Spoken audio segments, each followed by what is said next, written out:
All right. Hello, everybody. We're back. We're going to start off with some Q&A questions, and then I'm going to get into a little story. I've been getting some messages on my Gmail. People kind of wanted to hear about when Slave Louie's bike was stolen. So I'll go ahead and get on into that in a minute. But I wanted to mention, I got a note here. Hingle McCringleberry, uh, has some disparaging remarks. I'm not going to get into it today, but I will next week. Something about reputation and court trials. And then there's another gentleman who hates fake tough guys. So I don't know if he's hates himself or if he hates me, but he's got a few things to say, and they're not very nice. And I'm going to address that next week. But right now, my lovely wife off screen is going to read the first question. So, Beverly, let me hear it. I'm your lovely wife off screen. Do you have a lovely wife on screen Yeah, also? you haven't met her yet, but Okay. I'm going to get you two Well, together. Asgard writes, "You are nothing more than a name dropper." Well, let's get right into it. Yeah. Well, I consider myself more of a historian than a name dropper, but I think, uh, you know, historically, if you look at people that are trying to record history, they do drop names because that's all part of the history. Explaining the situations, stories related from this guy, from that guy. Uh, I will tell you this. There's one thing I'm not going to drop, and that's about the trip your mom made down to Tijuana with that donkey. But Oh my okay, God. next question, Bev. Oh my God. Okay, Silver Turtle writes, "How well did you know Steve Tossen?" I knew Steve Tossen very well. Uh, Knew him for many years. Uh, Steve had two tenures in the club when he uh, knocked that guy out at the Pink Poodle and killed him. Uh, he packed up and came down to Ventura, and we initially helped him set up interviews with attorney Robert Sheehan, and ultimately set it up so he could go back and turn himself in. And he fought that case up there for man, I think he was in the hole for a year and a half, and then ultimately, he beat it. I mean, he was a dangerous guy. I think from that point on, he came home, he dropped out of the club, came back, and I don't know if he had that name, Mister 187, prior to the Pink Poodle incident or after. I think he always had that Mister 187 handle, but I think it was Does everybody know what that means? 187 is a charge for murder here in California. But anyways, I think that his name was Ruez. I can't think of his name. Steve Tossen came back to the club. We ultimately had a problem with the Vagos. It was a shootout in a casino up in Reno. Jethro got killed by the Vagos. At the funeral, there was a confrontation between Ruez and Tossen, and Steve had this heavy reputation as being a tough guy, and not only fucking up people on the street. I mean, he would do it to Hell's Angels as well, and he knocked Ruez on the ground, and Ruez answered with a shot to his chest and a couple other shots. I know he fired three shells, killed him. Yeah, I knew Steve well. I mean, it was a shame that it ended like that. I'll write about it in my new book. Uh, Steve was a good guy, but he was a balls out guy. He was a West Coast sergeant at arms, and he intimidated a lot of people. And what can you say about that? Sometimes reputations catch up with you. All right, Beverly. Gmail question. Aging Rebel first supported you, then turned on you. What was his problem? Well, you know, I don't know specifically. Aging Rebel and I knew each other. He had written about me for years, written about other outlaw motorcycle people. He was very supportive of me when I exited the club. And then he got threatened by Sonny. Nick Mead was that filmmaker, became very good friends with him. And, basically, he was told to pull his support for me. That's what he was told by Sonny and other members, some Ventura members. I had somebody kind of on the inside that was feeding me back all the information. So, Aging Rebel died a few years ago. He climbed up on a ladder to do something. He fell off the ladder, cracked his head, and died shortly after that. Hopefully, they won't try to blame that on me. And if you think I'm cold hearted, well, you know what? Aging Rebel kind of hit me below the belt, and, I'm sorry he's dead, but I'm not that sorry. No, sorry. Let me start over. Celtic Muscleman. Who started the FXR movement in the club? Well, I'd like to take the credit because I had the first I had the first brand new FXR. I bought it off the Harley room, the Harley showroom floor in Ventura from Monty. But Little Joe actually had a shovel head. It was like a pre-FXR. It was a shovel head that was rubber mounted, and him and I went across country together, and he was riding that bike, and he really looked like he was having fun on it. The whole rubber mount was a different experience for him. But I think I had the first one in the Southern California area, and then soon other people followed in suit. But kind of a idea that us putting a lot of miles on the FXR was a very reliable bike, and a lot of people turned to him. Okay, Stephen writes, the Hells Angels are a joke. So was Sonny, and so is this clown. Does he mean himself or does he mean you? I don't know who he means. I was just going to ask you to define that. Well, if Why does he you have to really say that? feel like that, yet here you are, writing. I guess we're stimulating you somehow.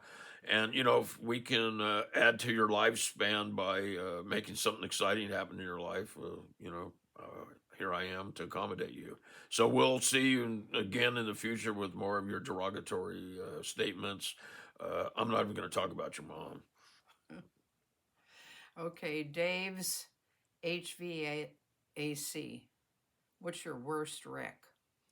My worst wreck was in 2004. I was getting ready to go to San Francisco 50-year anniversary. It was going to be a big world run up there.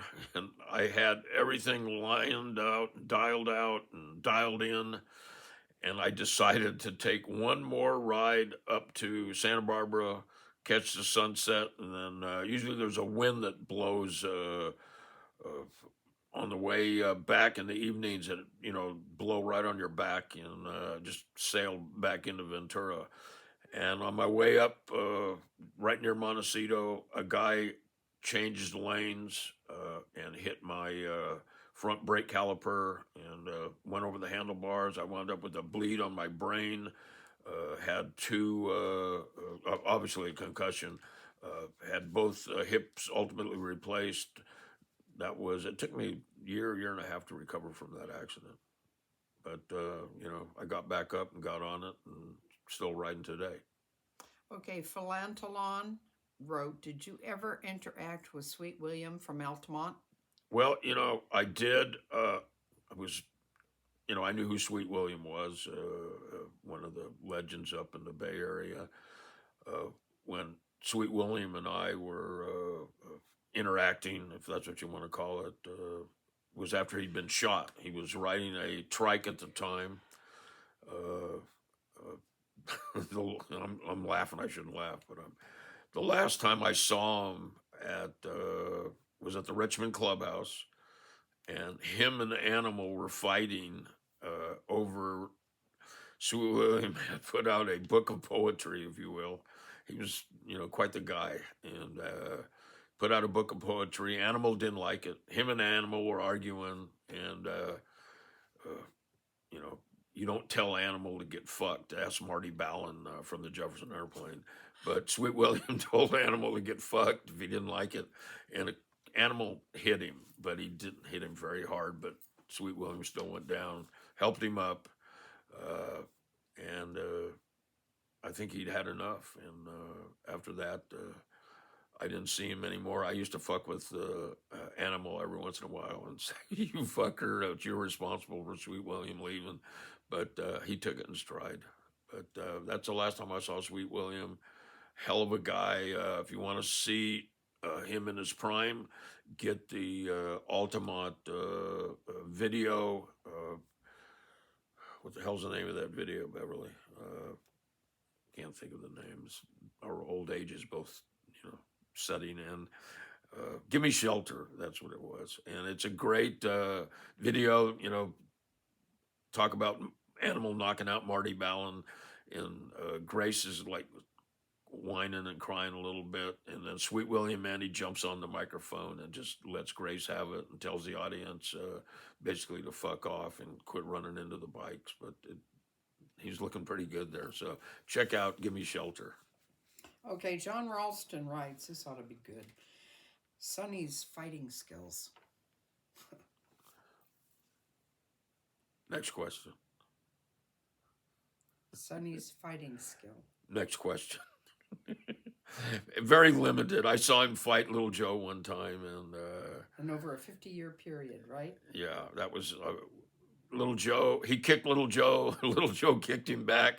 Little Joe looked at me like, "What the fuck?" And then afterwards, I said, "Hey, what was it like, Joe?" And he goes, "It's like fighting my dad."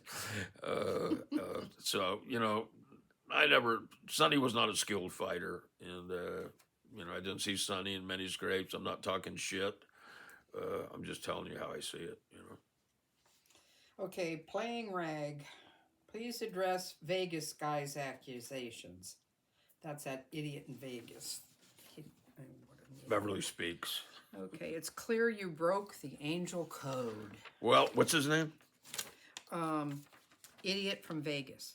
No, his name is the guy that wrote the yeah, I know. question. I know you're being a smart ass. She's ad-libbing now. Playing grads. Well, look, player, I'm going to tell you something. Those tapes were all played in an officers' meeting. It was Sonny on a witch hunt because he was mad at me because of the 911,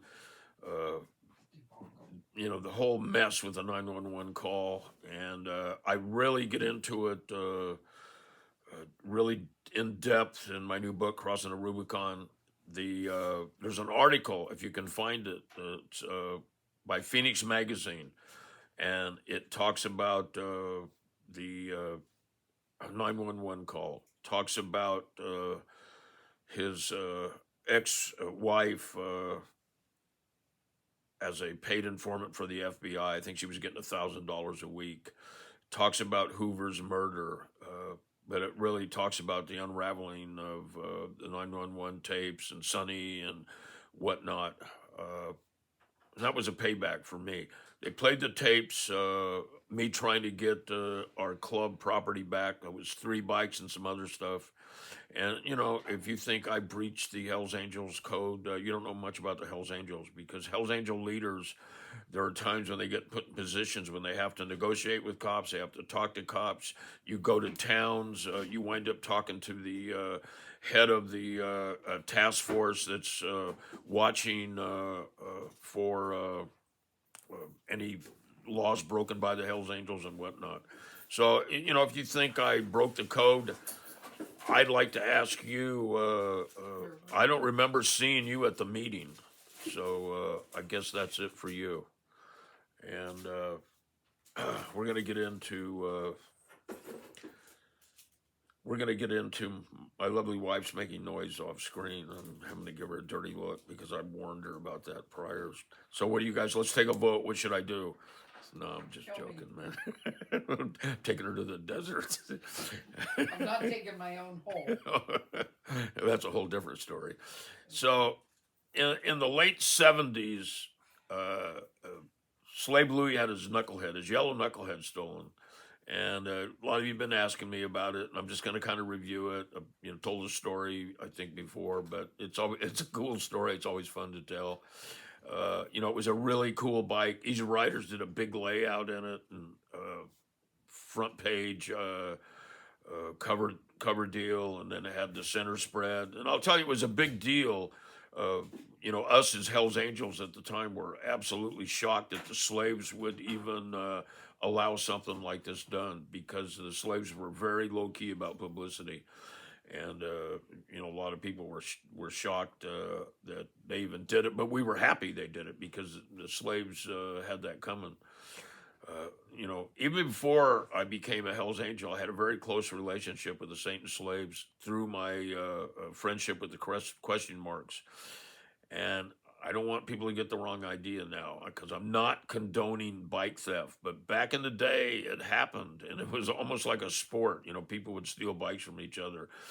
And, one of the deals in the old days was Little John got his bike stolen by the Hessians.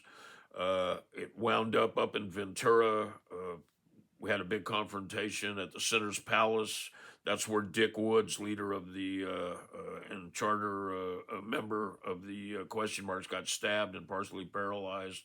So stealing bikes was a deal back and forth. So Louie's bike getting stolen was a bit of a payback. Louie was fucking around with one of the freewheelers' girlfriends. I don't know which freewheeler it was. But that's the reason his bike got stolen. He was had his bike parked out in front of her pad, and the ex-boyfriend came by, or maybe it was still boyfriend, girlfriend, I don't know. But the bike was stolen as a payback of sorts. So the Freewheelers were a small club out of Simi Valley. So Louie, Nathan, Kenny Norman, and I believe Jim Passmore all went out to see me to confront the Freewheelers, because that was kind of the word on the street. There was other people, kicking people's asses and whatnot in San Fernando Valley. But the guys out in Simi, the Freewheelers, are getting lumped up pretty good. But they were holding their mud. They were not copping to anything to do with the bike theft. And then Louie decided to put a drill through the arch of one of the guys' foots, and suddenly they all had a complete memory retention. And the bike, we found out the bike had been dismantled. It was out in the Ventura area, I think almost up into the Ojai area. So got the bike back, shut that club down. There was a guy in it. I think his name was Spaceman or Pervert. I can't remember his name. I think it was Spaceman. He was kind of the only guy that held his mud out of that whole mess. And he was actually invited to come hang out with the slaves. And he never took anybody up on it. I think he had some hard feelings. But, the bike was recovered. Louie put it back together. And this is the piece that really makes me laugh. And if you only could have heard Louie tell the story. Louie told me the story, and man, it was just incredible. But Louie got the bike back, put it back together, and he started riding it again. And he said he just couldn't get it dialed in. And he's telling me, "Hey George, I was riding it. I just couldn't get it dialed in. It was just something wasn't right." And then Louie had a epiphany, and he went to this guy's house, rode up there, knocked on the door. Guy opened the door. This is the guy that stole his bike. He kicks the shit out of him one last time, and gets back on his bike. He said he kicked it over, and he goes, it purred like a kitten, man. That's what the problem was. The guy needed one more ass kicking. So, it's kind of a funny story. Like I said, I don't want to hear anybody whining that I'm condoning stealing bikes. It was like a sport there for a while in San Fernando Valley. But I'll tell you what we did up in Ventura, and, anybody that calls bullshit, you don't know what you're talking about, and you weren't around. But Ventura Hells Angels made it a rule. You could not steal bikes in the city of Ventura. And if a bike was stolen and it was a Harley, everybody was shut down. Nobody could ride. So that was also another advantage. If somebody stole the bike, everybody got grounded until the bike came back. And not to us, to anybody. Anybody stole the bike, we shut the town down. And of course, we were riding around. We were assholes. But that's a true story. I used to do the same thing up in the Bay Area. I know Richmond did it a few times. That's where I learned it from. But that's it for this week. I look forward to getting into those two complaints from these two guys next week. That has to do with Irish and a bunch of people getting busted in Purdue, and the other guys just talking smack to me, whatever. So thanks a lot, you guys. Please subscribe and keep coming back. And you can answer in the comments or make a suggestion of something you want to hear about, or if you want, you can write me on my Gmail, and you can go to my website and figure out how to get there. If you're going to write me something nasty, be creative, because I won't answer you unless you put some thought into it. All right, everybody, thank you, and talk to you later.